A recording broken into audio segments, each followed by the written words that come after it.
Oke, assalamualaikum warahmatullahi wabarakatuh. Waalaikumsalam warahmatullahi Alhamdulillah kita wabarakatuh. Senang bincang-bincang ketemu lagi Mas nih Arfa Prof. lagi. Abah ya. Siap.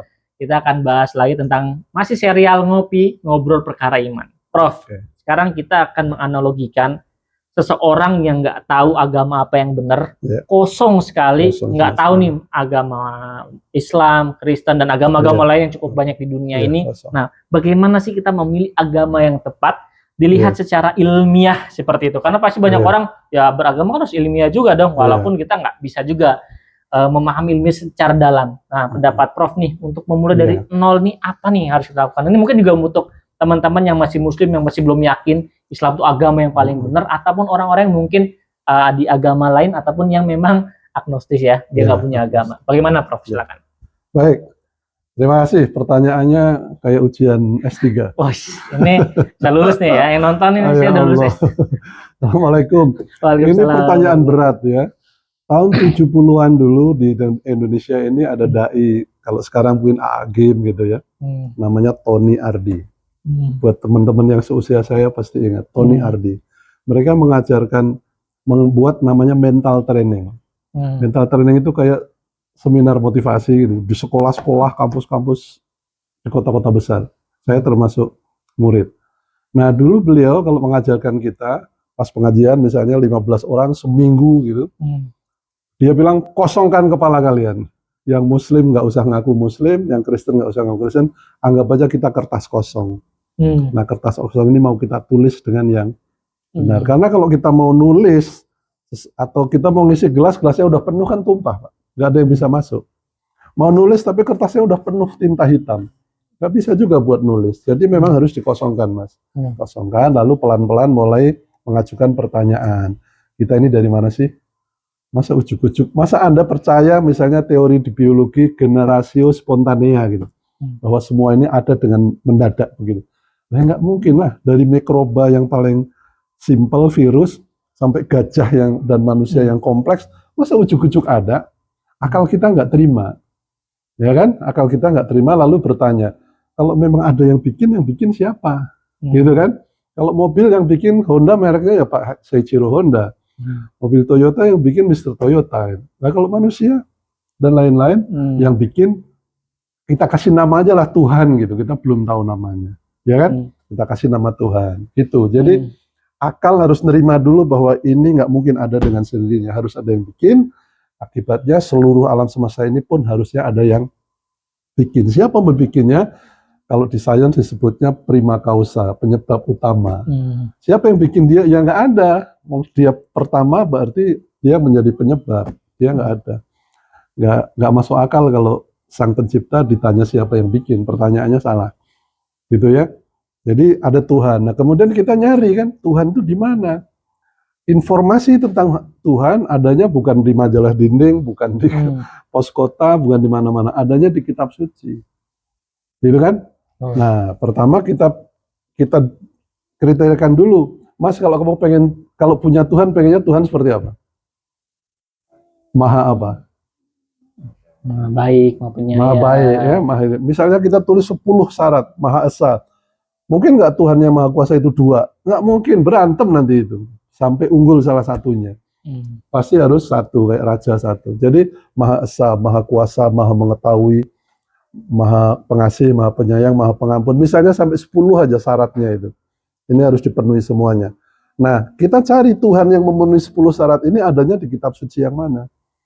Nah, kitab suci itu harus kita batasi dulu. Apa yang dimaksud kitab suci? Kitab suci adalah kitab yang harusnya isinya benar. Tidak ada campur tangan, isinya semuanya wahyu dari Tuhan. Nggak boleh si penulisnya, penerjemahnya iseng-iseng masukin kalimat dia gitu. Nanti pas bosan dicomot lagi, enggak boleh. Kitab suci harus terjaga dan sebagainya. Kriterianya ada 10 lagi. Nah, jadi untuk mencari Tuhan, kita cari dulu kitab suci. Alhamdulillah kalau Anda nyari beneran, kitab suci yang memenuhi syarat seperti itu adanya di Quran. Ya. Mohon maaf dengan segala hormat, yang lain itu nggak memenuhi syarat. Bisa dari sejarahnya, bisa dari keutuhannya, bisa dari jumlah pertentangannya gitu ya. Misalnya kalau yang paling sering kita bahas kitab Bible misalnya ya, yang paling dekat dengan kita itu warisan dari Nabi Isa harusnya. Bible Perjanjian Baru yang pertama itu isinya Matius, Markus, Lukas, Yohanes. 4 kitab pertama. Katanya ini ditulis oleh saksi mata muridnya. Ternyata enggak. Kalau Anda baca para penelitian para ahli Kristen sendiri bahwa terbukti bukan Matius, bukan Markus, bukan Lukas, bukan Yohanes yang nulis kitab itu. Sebenarnya. Nah, kalau bilang ini kitab suci ini adalah saksi mata tentang silsilah Nabi Isa misalnya, kenapa adanya hanya di Matius dan di Lukas? Beda lagi. Ya. Yesus anak Yusuf dan terus ke atas di Lukas bab 3 ayat 23, lalu yang di Matius bab 1 sampai 1:17 itu beda lagi. Mas, kalau ada kejadian misalnya di tengah kota Bogor sana ada kejadian gempa bumi dahsyat, lalu ada 4 saksi mata dibawa ke pengadilan, yang bisa cerita hanya 2, yang ini nggak bisa cerita apa-apa. Bisa dipercaya kesaksian 4 orang ini? Ya bisa lah, kalau kejadiannya benar 4-4-nya harus berbicara. Cerita, ya, dan nggak boleh saling bertentangan. Kalau 2 bercerita, 2 tidak, mana yang benar? Yang tidak atau yang cerita? Kalau Anda percaya yang tidak cerita, berarti kejadiannya nggak ada. Betul. Kalau Anda percaya ke yang kejadiannya nggak ada, berarti yang 2 ini bohong. Artinya sebagai saksi mata aja itu nggak memenuhi, gugur sudah. Nah, alhamdulillah Quran itu dites dengan segala macam cara, sudah 1400, salah satunya tantangannya adalah Al-Baqarah 23 ya. Kalau Anda tidak percaya dengan ayat yang ada di sini, Anda ragu, bukan hanya tidak percaya, ragu aja dikit, silahkan bikin yang semisalnya. Challenge itu sudah ada sejak 1400 dan sampai sekarang belum terjawab. Nah, singkat cerita ketemulah kitab sucinya Quran. Nah, di Quran dinyatakan Innani Allah fa'buduni gitu ya, surat Toha ayat 20 misalnya gitu. 14 sorry. Sesungguhnya saya ini Allah, maka sembahlah saya. Lah, ketemu nama Allah Tuhannya itu Allah. Terus di surat Al-Imran yang itu pada hari ini sudah aku cukupkan nikmatku bagimu dan aku ridho Islam menjadi waraditu lakumul Islam Madinah. Islam menjadi agamamu. Nah, ketemu nama agamanya Islam. Lalu ketemu penerima wahyunya Muhammad, ketemu pengantar wahyunya Jibril dan sebagainya. Akhirnya dalam waktu pendek, kalau trainingnya Pak Tony itu ya 7 hari, gojlok dicungkir balik kita sampai di hari ke-7 itu nggak ada lagi yang bilang kenapa kamu jadi orang Islam turunan, nggak ada. Nggak ada. Ini karena jawabannya karena kami tahu bahwa ini yang paling benar. Itu dimohon maaf kayak di Babel, orang yang menyebutkan agamanya apa, K gitu misalnya. Coba cari nama agamanya di sini ada nggak? Nggak ada. Bahkan namanya agamanya ada nggak ada. Yang lain-lain apalagi itu bukan cuma itu falsafah untuk hidup lebih baik, tapi bukan agama untuk menyembah Tuhan yang esa. Gitu Mas.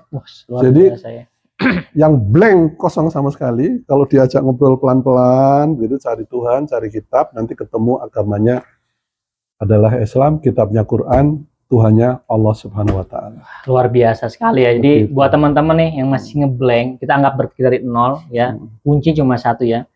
Kita punya syarat-syarat tentu untuk mendefinisikan agama yang paling benar pun harus punya syarat-syarat. Yang paling penting itu kemurnian ya, Pak. Murni sumbernya, murni dari ujung sampai saat ini. Tentunya kalau ada perubahan di tengah-tengah itu namanya bukan kemurnian, berarti ada yang salah. Oke, kita akan bincang-bincang lagi di Ngopi Ngobrol Perkara Iman di rumah Prof. Aba ya. Nanti kita buka layanan khusus ya, ataupun training khusus ya, yang pengen mengundang Prof. Aba melalui akun YouTube ini bisa tinggal hubungi admin kita. Bisa offline, bisa online. Terima kasih. Assalamualaikum warahmatullahi wabarakatuh. Waalaikumsalam warahmatullahi wabarakatuh.